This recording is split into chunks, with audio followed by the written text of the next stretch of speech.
Well, good morning. Today is Monday, April the 5th. And after basically 30 years, 30 years now. Yesterday was my first year that I did not get a chance to speak or to preach. And I said didn't get to, but more than getting, it was kind of a privilege. I really enjoyed it, and for the last 30 years, I've been privileged to preach and to teach the Bible, and on a Resurrection Sunday. And to think about yesterday, I had the privilege to just be with my family and enjoyed the celebration. Although I did speak on Friday, we did a Good Friday service, and that was a lot of fun to co-teach and co-preach with my brother Rolando and my brother Victor, which huge shout out to Victor. I do hope and you feel better soon, brother. Let's keep him in prayer, Victor Rodriguez, as he is facing COVID. And again, it was an exciting weekend, and yet being able just to sit down with my family and enjoy the service and enjoy the community of men and women that for basically 2,000 years we've been preaching and teaching this message.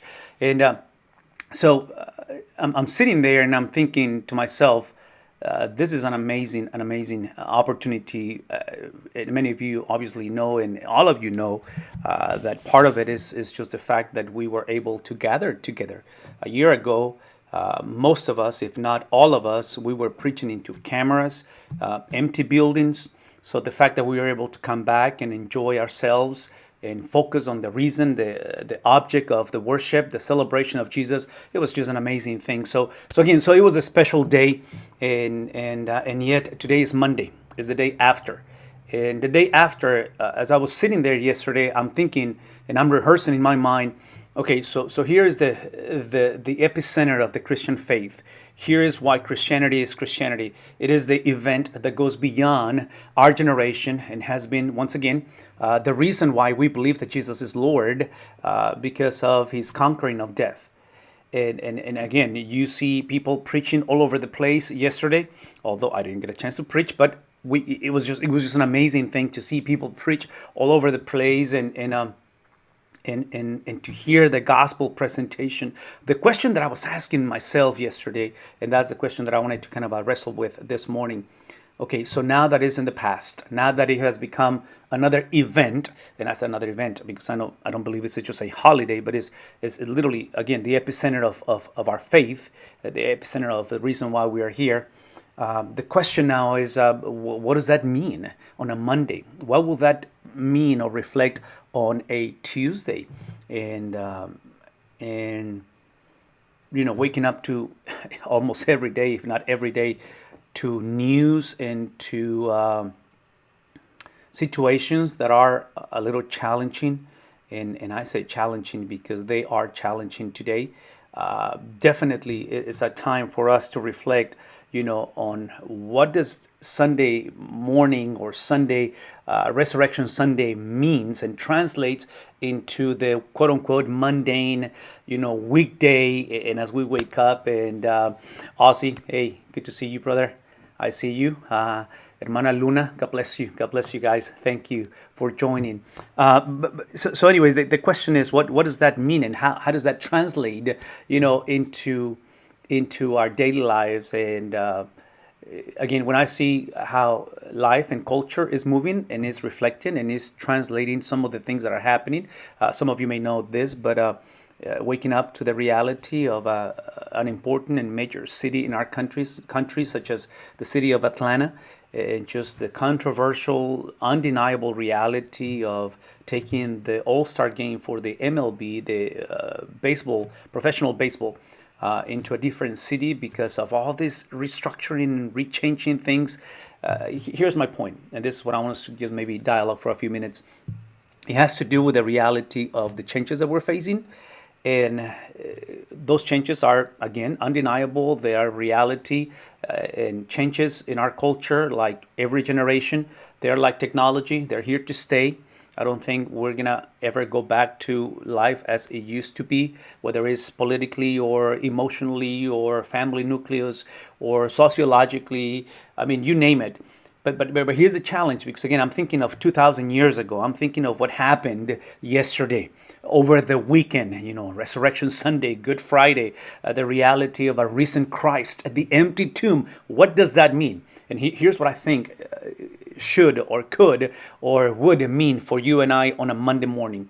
I believe that the undeniable, the everlasting, the unchangeable and unmutable event of the resurrection should have the ability to take the fragmentation, the unstoppable, and the constant changing of our times and maybe financial situation, maybe relational, maybe some of us were going through some changes relationally, whatever the case may be. And it may be a positive change, maybe something that we did not ask for. Whatever the case may be, I think the resurrection, what it does, it gives you the ability to take all this fragmentation, all of this, again, reality, and then utilize those changes without approving them, because I'm not saying that everything goes. I'm not a universalist. I don't believe that there's kind of a just truth, make of truth whatever you want, and no. I'm speaking of just the reality of life, whether it's self-imposed experiences, whether it's something that was brought by something else or someone else. How do we take all those things? And I think the resurrection is what gives you the ability to take all of that and allows you to come back to the unchangeable truths of such an experience as the resurrection. So again, because the conversation is something that, whether you like it or not, I will have over the situations, over the changes that are taking place. And again, some of us are very sports driven. I love sports. Tonight actually is the final game for the Baylor Bears. Our daughter is at Baylor, so we're very, very excited to see Baylor and play for the national championship in college basketball. Last night was the girls basketball also championship. And again, sports is all over the place, right? So speaking of sports and thinking about the MLB, I'm talking about the Major League Baseball, professional baseball. How do we take all of this and again utilize it as traction versus friction? Well, in my mind, again, I'm sitting in the service yesterday. I'm listening, I'm experiencing the resurrection. There was a play, Easter play, and it was just emotional. It was powerful. It was beautiful. And in my mind, I'm rehearsing, and I'm thinking to myself, okay, so you get the reality of a Monday. For some of us, this may be a week or a season of life where April, the month of April, it may be a challenging month, whatever we might find ourselves. I'm thinking, okay, so how did the people of God navigate it? Life change, transitions, for that matter. And in my mind, I went back to the Book of Deuteronomy. In Deuteronomy, which is one of those core, foundational books of the Old Testament, I was reminded that the guy that we celebrated yesterday, the guy that came out of the graveside, the guy that we proclaim and sang to and worship, his name is Jesus. His Bible was exactly the book of Deuteronomy and the rest of the Old Testament. So I had to come back and say, okay, so how did Jesus face whatever Jesus did in the middle of changes and difficulties? And obviously that was the word passion, the passion of Jesus definitely is a reminder that passion, what it really means is suffering. So how did Jesus face all of that? He went into the scriptures. He went into what he knew and what he understood of the scriptures, which in this case is the Old Testament. Within the Old Testament, the book of Deuteronomy plays a major role because that is one of the books in the entire Old Testament writings that presents, again, the essence, the core of the theology and the doctrine of, of the worldview of the Bible. So, again, thinking about the Old Testament and thinking about how Jesus faced some of these things, I went back into this major transition that Moses, because it's attributed to Moses, the writings of this book. Moses is basically launching into a series of sermons, into a series of teachings. And it's no accident that we believe chronologically that Moses is at the end of the journey. Moses is coming to an end, because we understand that after 40 years of, again, just navigating and going through a lot of changes in the wilderness. And in that context is Moses, where he speaks to a brand new generation, a younger generation, the generation that was born in the wilderness. And not only that, but he's speaking to the generation that will have the privilege to experience the fulfillment of the promise given to Abraham back in the book of Genesis, which is the possession of real estate of the promised land. And the question is, how did Moses help them to navigate these changes? Because again, I'm going to just go back to this.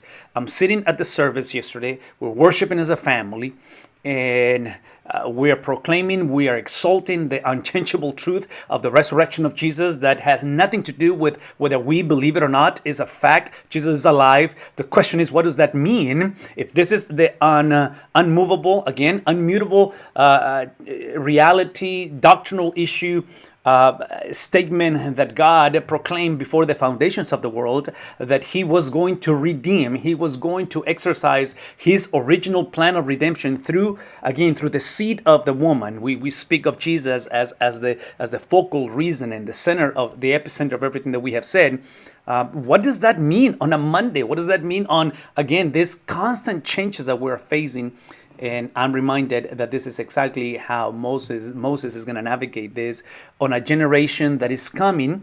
Again, Moses' audience is coming from a lot of changes. It's coming from, I will argue, that being born in the wilderness through this season of just, again, going in circles. Probably what they have never experienced is stability. It's change after change after change, dependent on the climate, dependent on God's provision and intervention on whether it's food, whether it's shelter, whether it's, you name it, through 40 years of wilderness. Now they're fixing to go into more, quote unquote, stable, from nomadic into a settlement of agricultural life.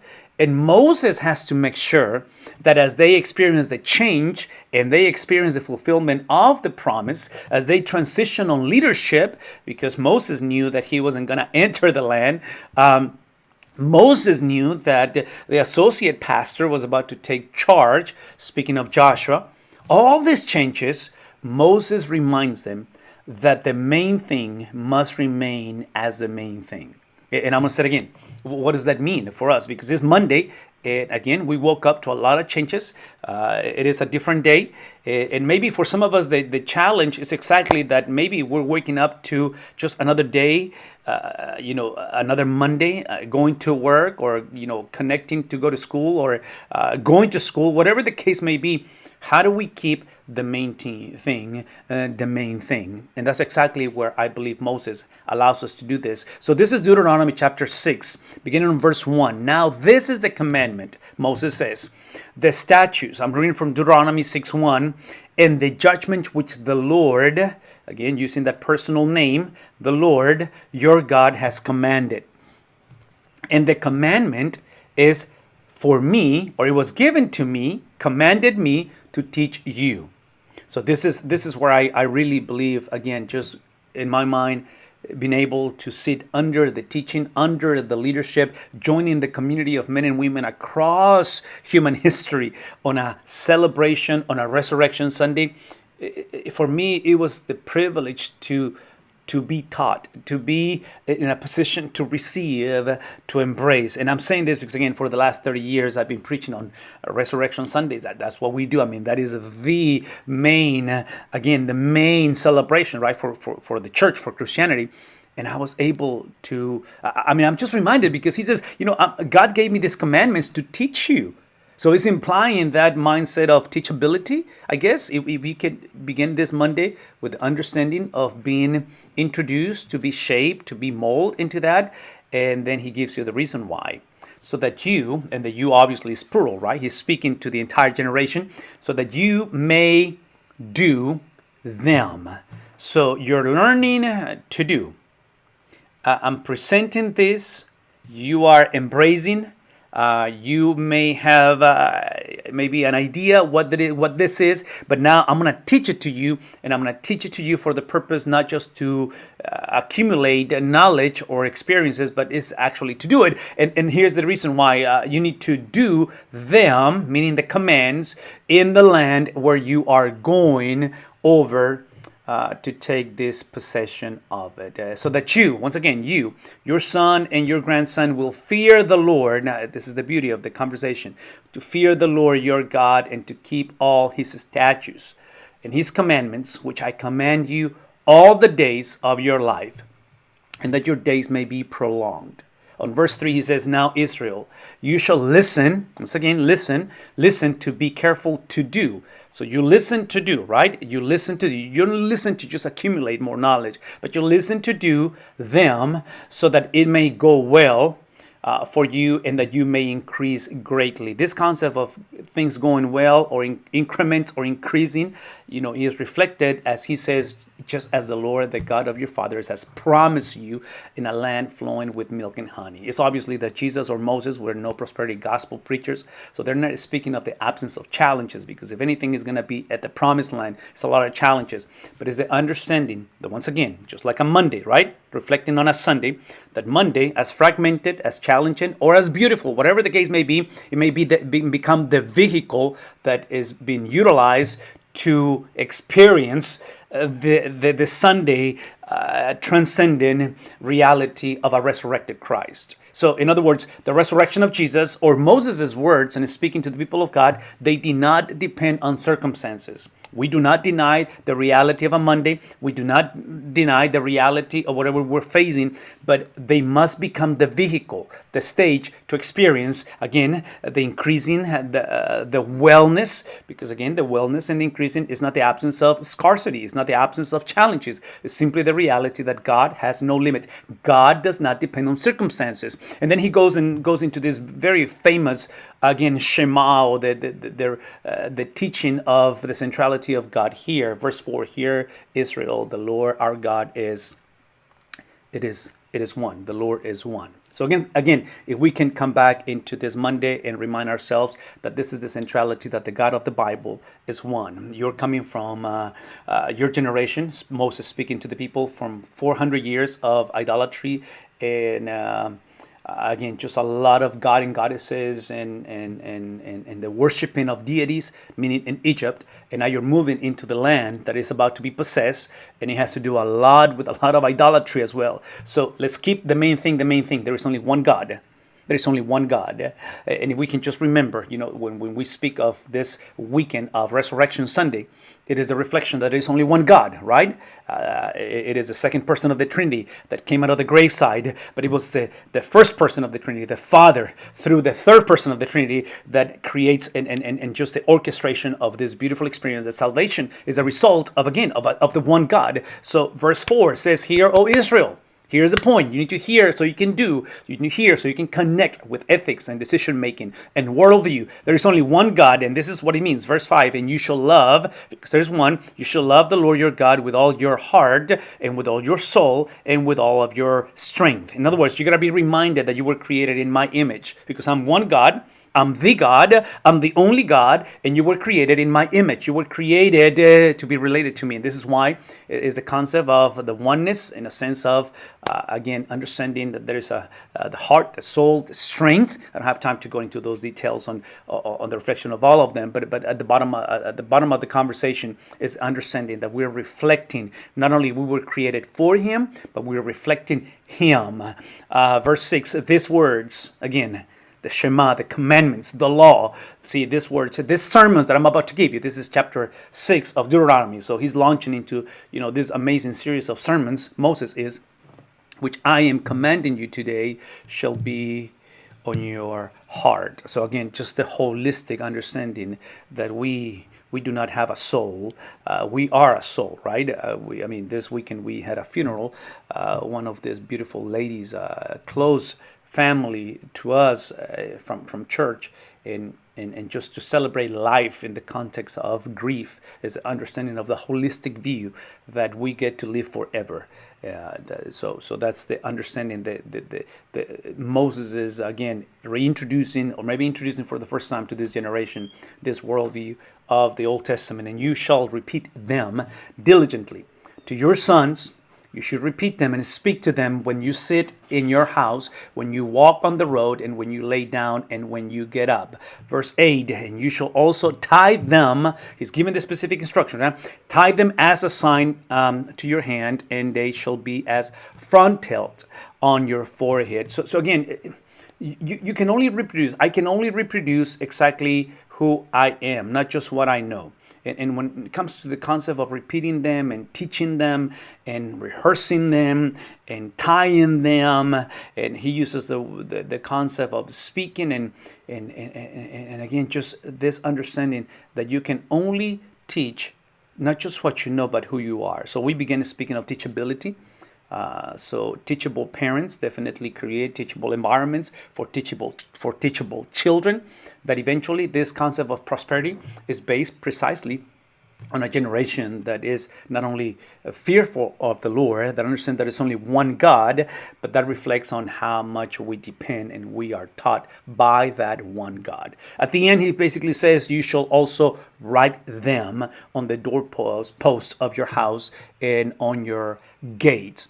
Well, again, I am reminded this morning that writing in this time in human history was not as common as it is today. And when I think of Moses reminding them that they need to write this down, is the understanding that this is God speaking through Moses. This is not just the next trend. This is not just the next idea or the next whatever you might want to call it. This is God speaking through Moses. The reality that he is one. The reality that we are called to fear him. The reality that the connection of the certainty of a Sunday celebration from yesterday, the resurrected Christ, is reflected on a Monday. That hopefully on a Monday, we might be the generation that we are able to articulate, to convey, to write it, to pass it on, to teach one another the centrality of Sunday, the centrality of the risen Christ.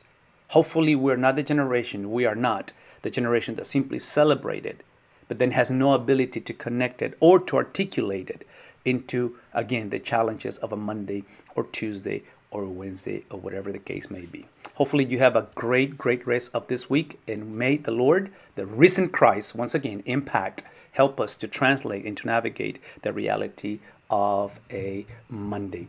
May the Lord bless you.